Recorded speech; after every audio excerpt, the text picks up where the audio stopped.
ओम नमः शिवाय। आर मिनिरटोल में आप सभी लोगों का स्वागत है। आइए सुनते हैं श्रवण महात्म्य की कथा, अध्याय 8। तो दोस्तों, आप लोग इस वीडियो को अंत तक जरूर देखिए। एक समय कैलाश पर्वत पर माता पार्वती ने भगवान शिव से विनम्रता पूर्वक कहा, हे महादेव, आपने सावन मास की अनेक महिमाएं बताई। अब कृपा करके यह भी बताइए कि जो मनुष्य श्रद्धा और विश्वास के साथ श्रावण मास में व्रत, पूजा, जप, दान और भगवान शिव का स्मरण करता है, उसे अंत में कौन सा परम फल प्राप्त होता है।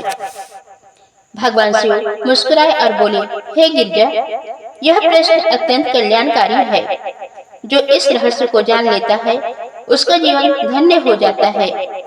मैं तुम्हें एक प्राचीन कथा सुनाता हूँ, जिसे सुनने मात्र से मनुष्य के अनेक जन्मों के पाप नष्ट हो जाते हैं। प्राचीन काल में एक नगर में सोमदत्त नाम का एक ब्राह्मण रहता था।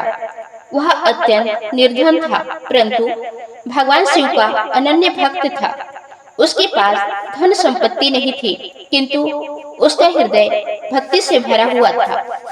प्रत्येक वर्ष श्रावण मास आते ही वह प्रातःकाल नदी में स्नान करता, स्वच्छ वस्त्र धारण करता, शिवलिंग का जलाभिषेक करता और बेलपत्र, धतूरा, आक, पुष्प तथा चंदन अर्पित करता। वह प्रतिदिन ओम नमः शिवाय मंत्र का हजारों बार जप करता था। उसकी पत्नी भी अत्यंत धार्मिक थी। दोनों पति पत्नी जितना संभव होता गरीबों को अन्नदान करते और शिव भक्तों की सेवा करते। कई बार ऐसा होता कि स्वयं भूखे रह जाते, पर किसी अतिथि को बिना भोजन कराए नहीं भेजते। एक दिन भगवान शिव ने उनकी भक्ति की परीक्षा लेने का विचार किया। वे एक वृद्ध सन्यासी का वेश धारण कर उनके घर पहुंचे। उस दिन घर में केवल थोड़ा सा भोजन था, जो दोनों पति पत्नी के लिए भी पर्याप्त नहीं था। वृद्ध सन्यासी ने कहा, पुत्र, मैं कई दिनों से भूखा हूँ। यदि कुछ भोजन मिल जाए तो मेरी भूख शांत हो जाएगी। सोमदत्त ने बिना एक क्षण का विचार किए वह समस्त भोजन अतिथि को अर्पित कर दिया। उसकी पत्नी ने भी प्रसन्नता पूर्वक उसका साथ दिया। दोनों ने उस दिन स्वयं उपवास कर लिया। सन्यासी अत्यंत प्रसन्न हुए। उन्होंने कहा, तुम दोनों ने सच्चे धर्म का पालन किया है। जो दूसरों को भोजन कराता है, वह स्वयं भगवान को भोजन कराता है। इतना कहकर वे अपने दिव्य स्वरूप में प्रकट हुए। भगवान शिव और माता पार्वती को सामने देखकर दोनों पति पत्नी आनंद से भर उठे। वे उनके चरणों में गिर पड़े। भगवान शिव बोले, वत्स, तुम्हारी भक्ति, सेवा और त्याग से मैं अत्यंत प्रसन्न हूँ। वर मांगो। सोमदत्त ने कहा, प्रभु, मुझे धन, राज्य या ऐश्वर्य नहीं चाहिए।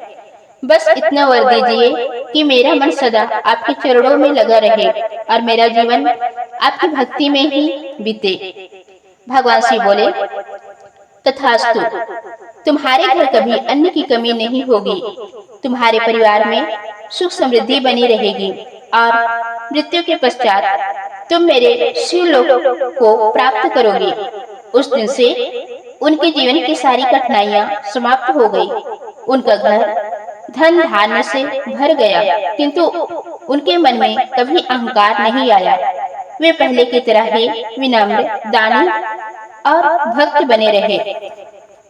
उसी नगर में धनपाल नाम का एक धनी व्यापारी रहता था। उसके पास अपार धन था, परंतु वह अत्यंत कंजूस और अभिमानी था।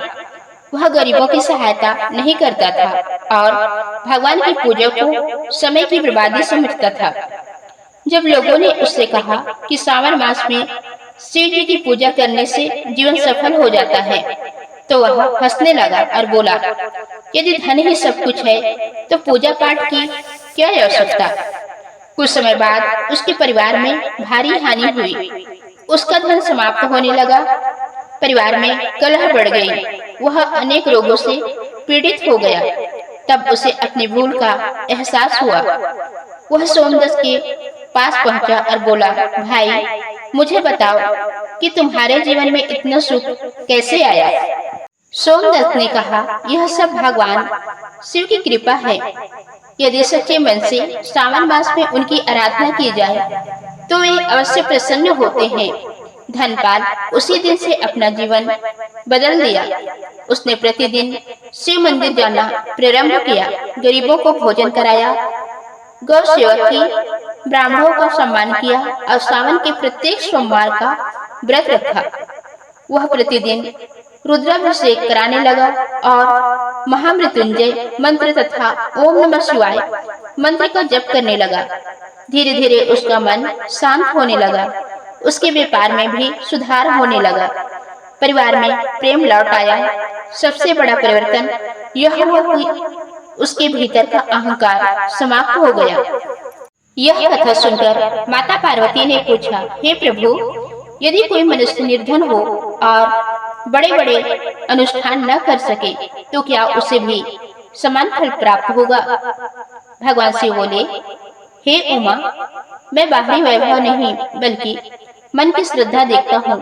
यदि कोई भक्त केवल एक लोटा जल, एक बेलपत्र और सच्चे हृदय से मेरा स्मरण करे तो मैं उससे भी प्रसन्न हो जाता हूँ। उन्होंने आगे कहा, जो श्रावण मास में प्रतिदिन शिवलिंग पर जल चढ़ाता है उसके पाप नष्ट हो जाते हैं। जो सोमवार का व्रत करता है उसे मनवांछित फल प्राप्त होता है। जो गरीबों को अन्न दान करता है उसके घर अन्न की कमी नहीं रहती। जो रुद्राक्ष धारण करके शिव नाम का जप करता है उसका मन पवित्र होता है। जो इस माह में क्रोध, लोभ, छल और अहंकार का त्याग करता है वह सच्चा शिव भक्त कहलाता है। भगवान शिव बोले, सावन केवल व्रत रखने का नाम नहीं है, यह आत्मशुद्धि का महीना है। इस मास में मनुष्य को सत्य बोलना चाहिए, माता पिता की सेवा करनी चाहिए, गौ सेवा करनी चाहिए, वृक्ष लगाने चाहिए, नदियों और जल स्रोतों की रक्षा करनी चाहिए तथा सभी प्राणियों पर दया करनी चाहिए।